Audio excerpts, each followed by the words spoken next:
November 2019, Washington, D.C. A Singaporean PhD student walks into a quiet cafe, orders a coffee, and opens his laptop. His name is Yeo Jun Wei. To anyone watching, he looks completely ordinary, just another student working on his next paper. But this isn't academic work. On his screen, there's a report written by a U.S. Army officer, a detailed analysis of how a full American withdrawal from Afghanistan would impact China. Wei reviews the document, then attach the file, then clicks send. In that moment, he completes what has become routine. Another task, another piece of information was passed to his Chinese handlers. But what he doesn't know is that for months, the FBI has been watching every email, every click, everything.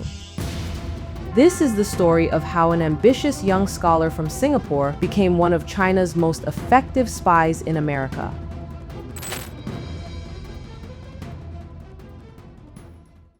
Before we continue, let me share something with you. At Red Dot Roast, we've been able to grow and generate income thanks to one thing. Yes, you're right, AI. We create full cinematic, documentary-style videos using the latest AI tools and storytelling techniques. And through that, we've been able to make money from AdSense, sponsorships, and other opportunities that came along. When we first started this channel, we were hiring 3D artists, using expensive tools, and dealing with slow workflows. But once we figured out how to use AI properly, everything changed. And we've decided to share this with you, the exact system we use step by step. From finding the idea to a fully produced cinematic video using the latest AI methods. And don't worry, you won't need expensive AI tools. We'll show you secret methods on how to do this for very cheap, and sometimes even completely free. After finishing the course, you'll be able to start making money with AI. You can build YouTube channels, create AI commercials for brands, build AI influencers, or even freelance and sell AI video services. And the list goes on and on. So if you want to learn how to actually use AI to create content and make money, go to studio.red.roast.com and get started. One-time payment, full access, lifetime updates. We'll see you inside. Let's go back to 2015. Singapore. Yeo Jun Wei, also known as Dickson Yeo, is in his early 30s. Highly educated, well-connected, and a quietly ambitious young man. His academic path is impressive. From studying mass communications at Oklahoma City University to earning a master's degree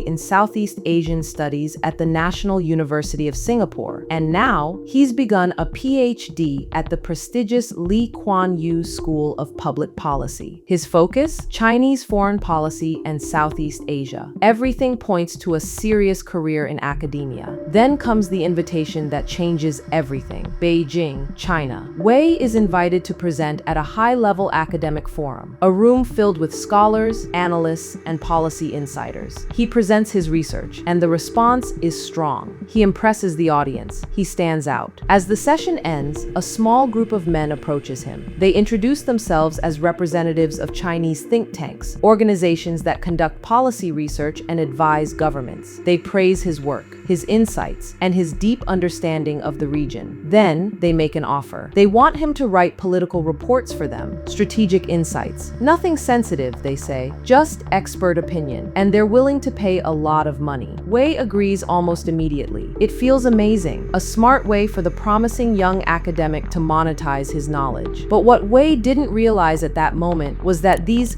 think tanks were just a front. Behind the polite handshakes and professional smiles stood officers from China's Ministry of State Security. And just like that, in 2015, Wei steps into the world of espionage.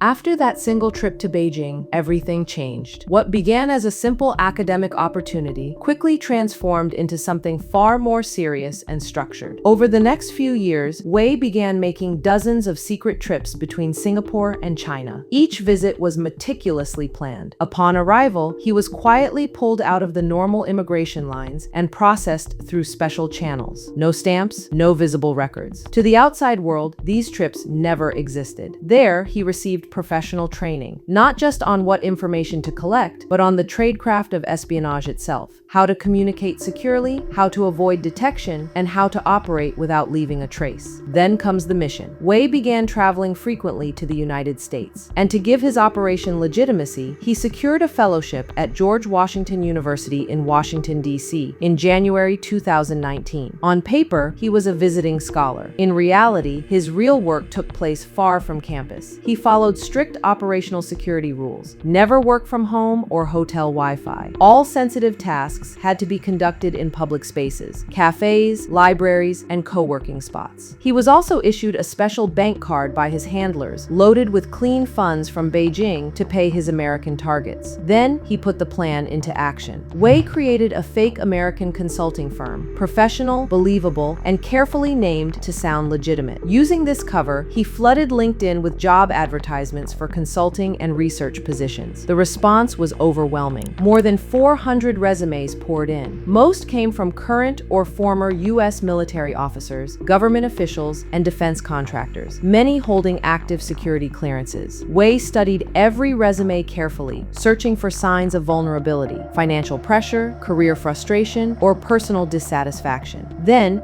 he reached out with attractive offers of paid work. One of his most important targets was a U.S. Army officer stationed at the Pentagon, a man still carrying the scars of multiple deployments to Afghanistan. Wei built a relationship slowly through meetings and conversations. Eventually, he paid the officer $2,000, wired discreetly to his wife's account, in exchange for a detailed report analyzing how a full U.S. military withdrawal from Afghanistan would strategically impact China. Other targets followed. A civilian contractor involved with the F-35B stealth fighter program provided analysis on Japan's potential purchase of the aircraft. Another financially struggling State Department veteran was paid around $2,000 to write a report on a senior U.S. cabinet official. Every report was polished by Wei and sent straight to his handlers in Beijing. By late 2019, the operation had evolved. Wei was no longer just collecting information. He was actively recruiting, building long-term relationships and testing boundaries. At this point, this was full-scale espionage. But somewhere in the background, the FBI is beginning to take notice, watching more closely, connecting the dots, and starting to suspect.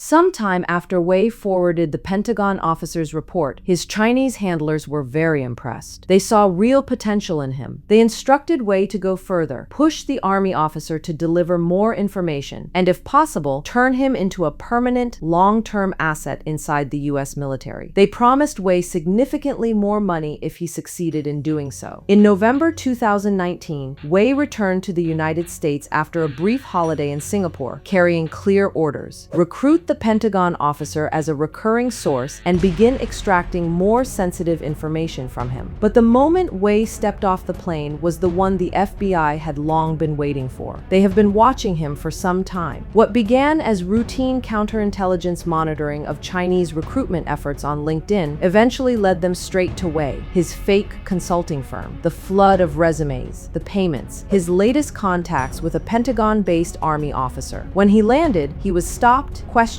and arrested on the spot. Just like that, the operation is over. In June 2020, Yeo Jun Wei was formally charged in Washington, D.C. with acting as an illegal agent of a foreign government. Notably, there was no espionage charge. No classified secrets had been stolen. The case rested on his unregistered work on behalf of the Chinese intelligence. On July 24, 2020, Wei pleaded guilty, and on October 9, 2020, sentencing day arrived. The judge sentenced him to 14 months in federal prison. The relatively light sentence reflected the fact that no classified material had ultimately been passed. But the court made one thing clear: China had turned platforms like LinkedIn into a hunting ground for Americans, and Wei had become one of their most effective recruiters. Wei was released on December 30, 2020, and immediately deported back to Singapore. But the story didn't end here. The moment his plane touched down, Singapore's internal Security Department was waiting. They had been quietly monitoring the case since the Americans first alerted them. On January 29, 2021, Wei was detained under Singapore's Internal Security Act. Investigations revealed that his Chinese handlers had also tasked him with gathering intelligence on Singapore's own government, using the same LinkedIn tactics. He spent nearly a year in detention. Then, on December 14, 2021, Singapore's Internal Security Department announced that the threat he posed had been effectively neutralized. He was conditionally released under a strict restriction order: no overseas travel, no new jobs without approval, no social media activity, and no public comments. Those restrictions remained in place until early 2025. His PhD at the Lee Kuan Yew School of Public Policy was also terminated. His academic profile disappeared from the university website. Today, Yeo Jun Wei lives a quiet, closely monitored life in Singapore, a free man on paper, but forever marked by his choices. Once an ambitious scholar, then a meeting in Beijing, then simple yes, and everything changed.